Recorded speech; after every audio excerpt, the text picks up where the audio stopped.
Hello साथियों, नमस्कार। आप सबका स्वागत है आपके अपने यूट्यूब चैनल पर। तो दोस्तों, आज जो वीडियो हम लेके आए हैं, जो गाय है और भैंस है बार बार रिपीट होती है, उसके ऊपर आज मैं इस वीडियो में आपको कुछ बताने वाला हूँ कि जैसे कि आपने थंबनेल देखा कि अगर पशु का गर्भ ठहराना है, पशु को गाभिन करवाना है, तो ये इंजेक्शन साथ में ज़रूर लगवाएं।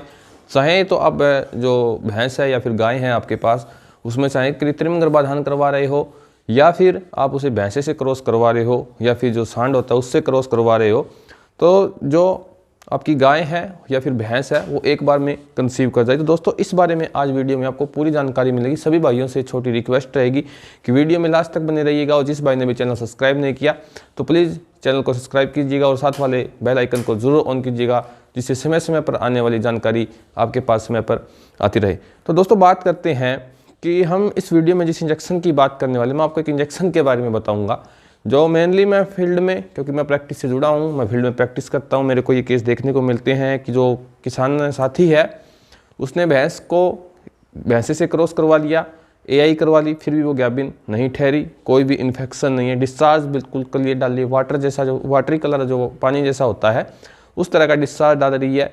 अंदर से चेक करते हैं तो ना कोई स्वेलिंग होती, जो यूट्रस रहता है एनिमल का बिल्कुल नॉर्मल रहता है, लेकिन फिर भी वो गाय या भैंस है गाभिन नहीं ठहर रही, डिस्चार्ज डालती रहती है 2 दिन तक। तो दोस्तों, उस बारे में जो इंजेक्शन है, ये जो गायनारिच है आप दे सकते हैं, इसमें साल्ट रहता है, मुसरलिन साल्ट है वो रहता है दोस्तों।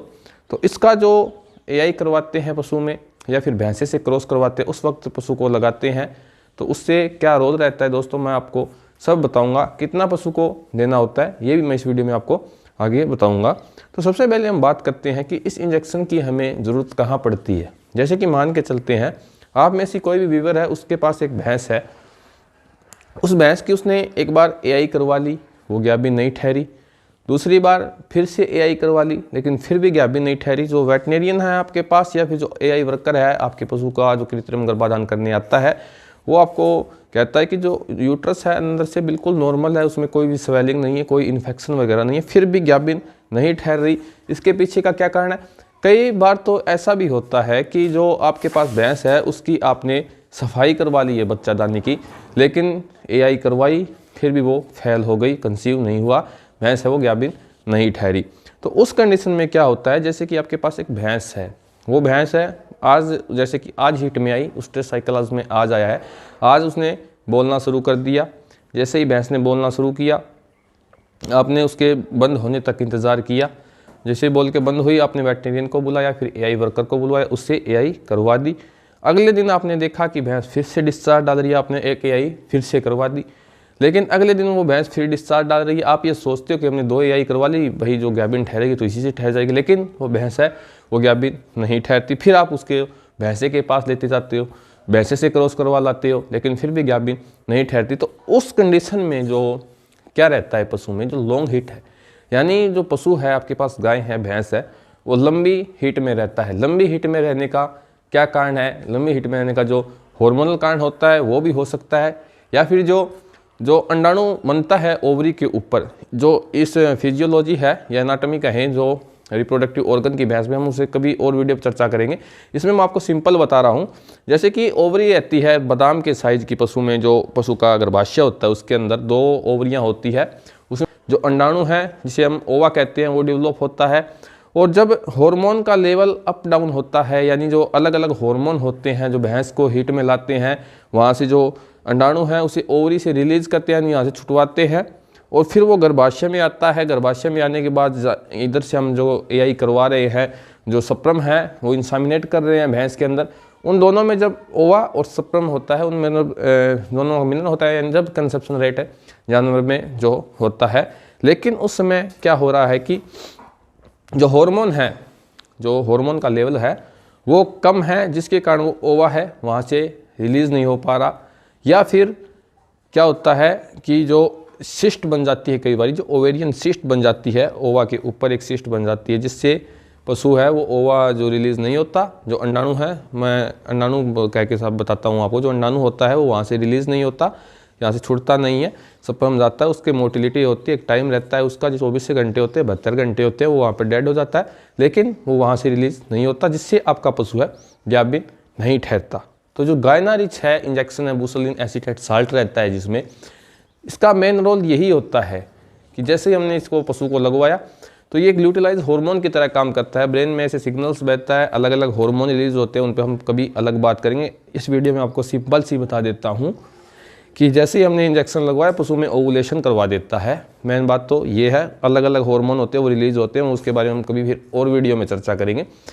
तो दोस्तों जैसे ही इंजेक्शन लगता है पशु के वहाँ से ओवुलेशन हो जाता है, इधर से हमने पशु की एआई करवा दी, वहाँ से कंसेप्शन रेट हो जाती है, आपका पशु गाभिन ठहर जाता है।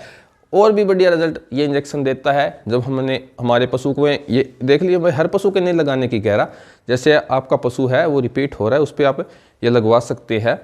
जैसे आज आपने अपने पशु की जो है एआई करवा दी, कृत्रिम गर्भाधान करवा दिया, लेकिन वो 21 दिन बाद फिर हिट में आया, फिर से आपने करवा दिया और फिर आया तो फिर भी आपने करवा दिया, लेकिन वो गाभिन नहीं ठहरा। यहाँ पर आप थोड़ा सा समझिएगा। जैसे 2 बार एआई करवाता, मैं जो मेनली फील्ड में भैंस की हो या गाय की हो सिर्फ 2 बार एआई करता हूँ। 2 बार एआई में अगर वो कंसीव कर गया तो ठीक है, नहीं तो उसके पीछे के जो कंसीव फेलियर होने के मैं कारण जानता हूँ और उस कारण का मैं पक्का इलाज करता हूँ। इलाज करने के बाद मैं उसकी फिर से कृत्रिम गर्भाधान करवाता हूँ, जिससे वो गाय है या फिर भैंस है वो गाभिन ठहर जाती है। बस आपको यहाँ पर थोड़ा सा इतना सा समझना है कि जो आपने एआई करवा दी वो गाभिन नहीं ठहरी, भैंसे से भी क्रॉस करवा दिया फिर भी गाभिन नहीं ठहरी, तो फिर आप उसके पीछे के जो अपना वेटनेरियन है उससे बुलाइए, उसके पीछे का कारण जानिए कि इसमें इन्फेक्शन है या फिर ओवेरियन सिस्ट हुआ है या कुछ और सिस्टम बना हुआ है जिसके कारण वो गाभिन नहीं ठहरे, उसका आप पक्का इलाज करवाइए। इसमें कई प्रकार की हार्मोनल थेरेपी होती है, वो करनी रहती है, जिस पर मैं अलग से वीडियो बना दूंगा आप कहोगे तो दोस्तों ये कारण है जो गायना रिच ऐसे इंजेक्शन आप अपने पशु को लगवाते हैं तो इसका मेन काम होता है ओवुलेशन करवाने का, जो अंडाणु है वहाँ से रिलीज हो जाएगा और पशु आपका गाभिन ठहर जाएगा। ये काम आप उसी भैंस में करवाइए जो भैंस आपकी 2 बार से ज़्यादा आप क्रॉस करवा चुके हैं और गाभिन नहीं ठहरे, तो उसमें ये काम करके आप अपने पशु पर जरूर देखिएगा। इस इंजेक्शन का नाम देख लीजिएगा, स्क्रीनशॉट मार लीजिएगा, गायना रिच के नाम से मार्केट में हमें मिलता है, अदर नेम से भी ब्रांड प्रोडक्ट मिलते हैं, लेकिन इसमें साल्ट रहता है वो बुसरलिन एसिड, इसे आप ध्यान में रखिएगा। और ये अपने पशु को लगवाइए जब आप अपने पशु की एआई करवा रहे हैं, यानी कृत्रिम गर्भाधान करवा रहे हैं। अगर आप 4 घंटे पहले या 4 से 5 घंटे पहले लगवाते हैं तो आपको और अच्छे रिजल्ट मिलते हैं। एक बार सीमन लगवाने पर ही क्रॉस हो जाता है, या फिर आप ये कीजिएगा कि आप जैसे सीमन लगवा रहे हैं आईवी रूट से इंजेक्शन दीजिएगा, अगले दिन एक सीमन फिर से अपनी भैंस को लगवा लीजिएगा, गाय को लगवा लीजिएगा। लिख के देता हूँ आपका जो पशु है जानवर है 100% गाभिन ठहरेगा दोस्तों। तो आज की वीडियो में ये जानकारी थी जो आपको देनी थी दोस्तों, जो इस इंजेक्शन के बारे में बताना था। वीडियो कैसा लगा, पसंद आए तो अपने दोस्तों के साथ ज़रूर शेयर कीजिएगा। जो साथी और पशुपालन करते हैं, डेयरी फार्म करते हैं, उनके साथ अपना ये वीडियो है ज़रूर शेयर कीजिएगा दोस्तों। जिस भाई ने अभी चैनल को सब्सक्राइब नहीं किया तो प्लीज़ चैनल को सब्सक्राइब कर लीजिएगा दोस्तों। मिलते हैं अगली वीडियो में एक नई जानकारी के साथ, तब तक के लिए दोस्तों जय हिंद जय भारत।